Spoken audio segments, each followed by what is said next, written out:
NCR connectivity की जहाँ तक बात होती है, तकरीबन 25 से 30 साल पहले एक प्लान किया गया था, एनसीआर बोर्ड बनाया गया था, बहुत सारी नौटंकी हुई। इवन कि नोएडा से जो ऑटो आने के लिए परेशानी होती थी, याद कीजिए बहुत पहले। अब तो लगातार सीएम को ही कवर किए हैं। जब शीला दीक्षित हुआ करती तो उस वक्त हंगामा होता था कि भाई उनकी बसें इधर नहीं आएगी, इनकी बसें उधर नहीं जाएगी, और जो हंगामा होता और जो परेशानी होती थी।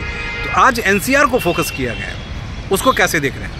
ये बहुत ही शानदार कदम है। हजारों दिल्ली वासी रोज़ नोएडा, ग्रेटर नोएडा, फरीदाबाद और उससे आगे तक जाते हैं।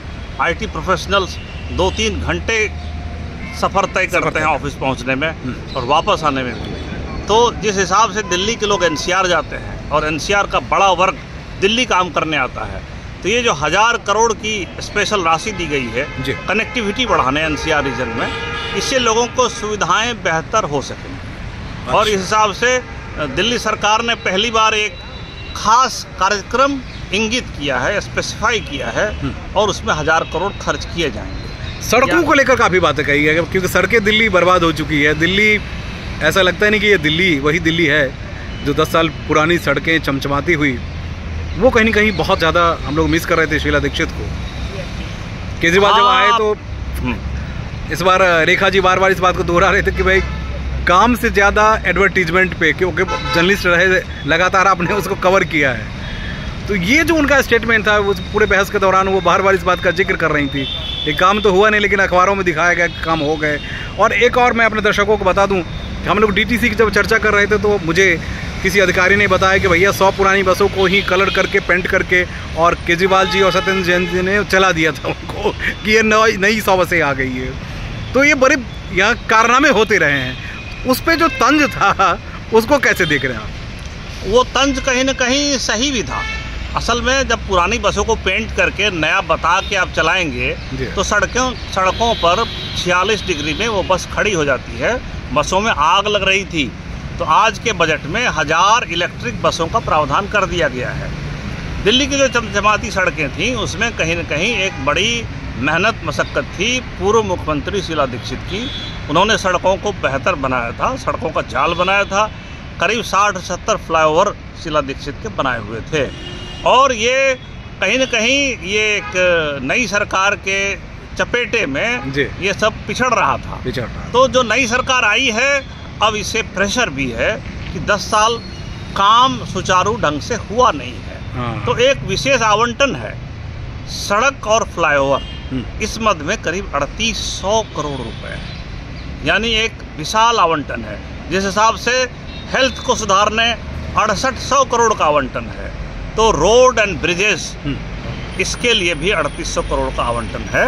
इस प्रकार दिल्ली की सड़क जरूर चमकेगी, भले बनने और चमकने में 6 महीने लग जाएं, लेकिन बजट का आवंटन ये दर्शाता है कि सरकार ने सड़क को सुधारने और पूरे व्यवस्था को, चरमराई व्यवस्था को दुरुस्त करने के लिए एक विशेष आवंटन दिया है। यमुना को लेकर भी इसमें काफ़ी कुछ कहा गया कि यमुना को तकरीबन 9000 करोड़ का मेगा बजट जो है, और खासकर केजरीवाल यहीं पिछड़े और यमुना जी का श्राप जो उन्हें लगा और वो बेचारे खुद अपनी सीट नहीं बचा पाए। यहाँ भी आज वो तंज था और रेखा जी उस बात को लेकर उन्होंने जिक्र भी किया कि देखिए हार भी गए। तो यहाँ एक मेगा बजट देने की कोशिश की गई है। कितनी बड़ी चुनौती है इस सरकार के लिए? नहीं, यमुना एक बहुत बड़ी चुनौती है। यमुना जो है करीब 1400 किलोमीटर बहती है, लेकिन दिल्ली में इसका जो लंबाई है वो मात्र 22 किलोमीटर है। लेकिन आपको जान के आश्चर्य होगा कि 1400 किलोमीटर में जो गंदगी है वो 76% गंदगी सिर्फ दिल्ली के 22 किलोमीटर में इसीलिए एक विशेष आवंटन यमुना सफाई पर आज कर दिया गया है। जैसे आपने देखा कि नई सरकार बनते ही पहली कैबिनेट मीटिंग हुई तो पूरी कैबिनेट यमुना किनारे गई और यमुना आरती किया गया। तो कहीं न कहीं यह स्पष्ट हो गया था कि नई मुख्यमंत्री रेखा गुप्ता जी बनी हैं। उन्होंने यमुना आरती से अपना काम शुरू किया था और यमुना आरती के बाद आज के बजट में एक विशेष आवंटन कर दिया है यमुना सफाई के लिए भी।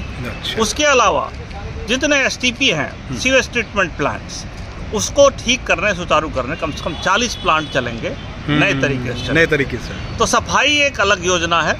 एसटीपी यानी नाले गिरते हैं, उससे गंदगी होती है। नाले की अगर सफाई हो जाएगी, उसके जो सीवेज हैं उसको ट्रीट कर दिया जाएगा, तो 40 सीवेज ट्रीटमेंट प्लांट्स लग जाएंगे।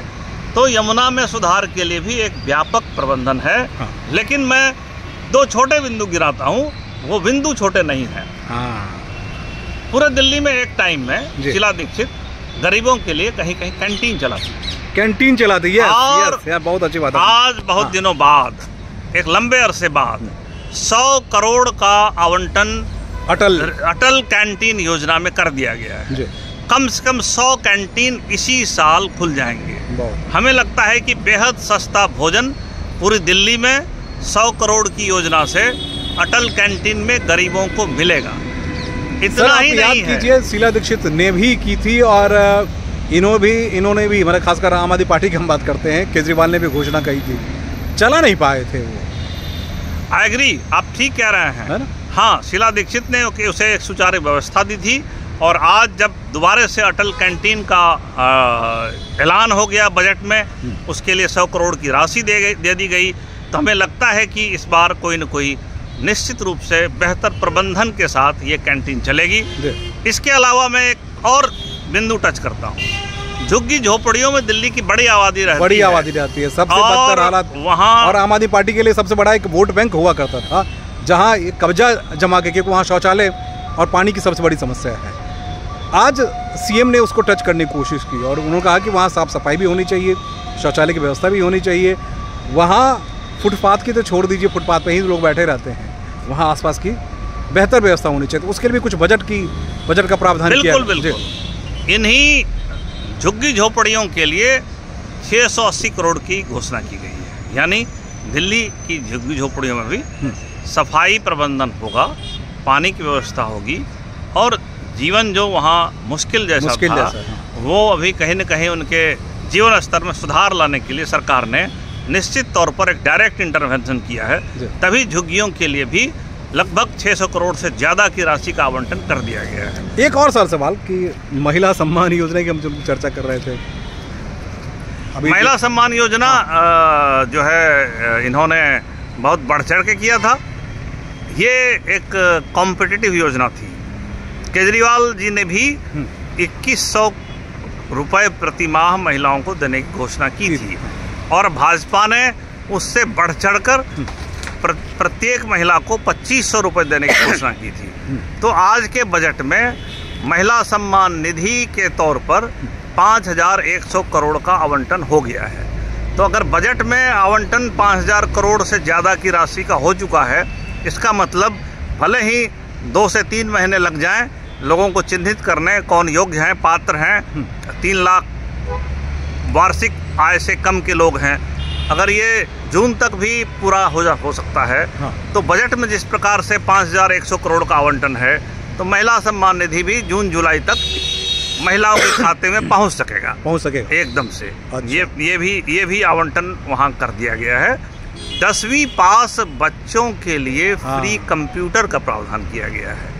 तो ये एक महत्वपूर्ण योजना है। जो युवा बच्चे सरकारी स्कूलों में पढ़ते हैं और जैसे ही 10वीं पास करते हैं और 11वीं और 12वीं में उन्हें तुरंत कंप्यूटर साइंस एक सब्जेक्ट मिलता है और उनके पास 1 लाख रुपए नहीं होता। बिल्कुल सही है। तो सरकार ने 10वीं पास बच्चों के लिए फ्री कंप्यूटर्स का भी ऐलान कर दिया है।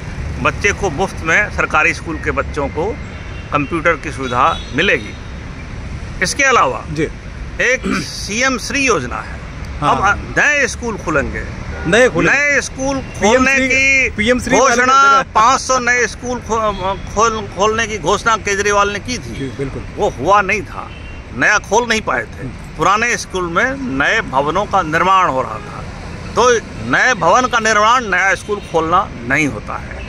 इस नए सीएम ने रेखा गुप्ता जी ने पूरे दिल्ली में सीएम श्री योजना के तहत नए स्कूल खोजने। हम लोग जब भी डिस्कशन में बैठते थे तो चर्चा ये करते थे कि नए कॉलेजेस की जरूरत है। 2.5 लाख बच्चे हर साल पास होते हैं, दिल्ली के बच्चे, और वो एनसीआर में भटकते हैं। यहाँ न तो टेक्निकल यूनिवर्सिटी बना तो दी गई, लेकिन कॉलेज में सीटों की संख्या नहीं बढ़ी।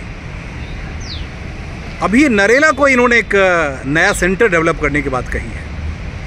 वैसे केजरीवाल साहब ने भी टेक्निकल यूनिवर्सिटी बनाई, स्पोर्ट्स यूनिवर्सिटी बना दी, तमाम सारी यूनिवर्सिटी बनी, खर्चे भी उनके लिए भी 600 करोड़ 700 करोड़ इसमें से रखे गए थे। तो उसको कैसे आप देख रहे हैं कि वाकई में कुछ बदलाव आएगा? क्योंकि यहाँ के बच्चों को भटकना, नोएडा पड़ता है, गुड़गांव पड़ता है, गाज़ियाबाद जाते हैं, टेक्निकल कॉलेजेज यहाँ नहीं है। असल में है कि दिल्ली में ज़मीन सीमित मात्रा में उपलब्ध है। अगर कोई विशाल कैंपस हो तो सिर्फ आवंटन से काम नहीं चलेगा। वहाँ पर्याप्त ज़मीन होनी चाहिए। तो दिल्ली में नरेला एक ऐसा एरिया है जहाँ अभी भी सैकड़ों एकड़ खाली ज़मीन है। इसीलिए जो टेक्निकल इनोवेशन जैसे कामों के लिए आज बजटीय आवंटन किया गया है वो नरेला में किया गया है। तो वहाँ पे एक नया टेक्निकल हब बनाने की तैयारी है। इससे टेक्निकल शिक्षा में भी बढ़ोतरी हो सकेगी और अगर वहाँ नए टेक्निकल इंस्टीट्यूशंस आते हैं, बड़े बड़े कॉरपोरेट्स आते हैं, तो जो बच्चे पढ़ेंगे उनके लिए नए जॉब का सृजन हो सकेगा। यानी इस हिसाब से नरेला जो है दिल्ली का नया टेक्निकल हब बन पाएगा।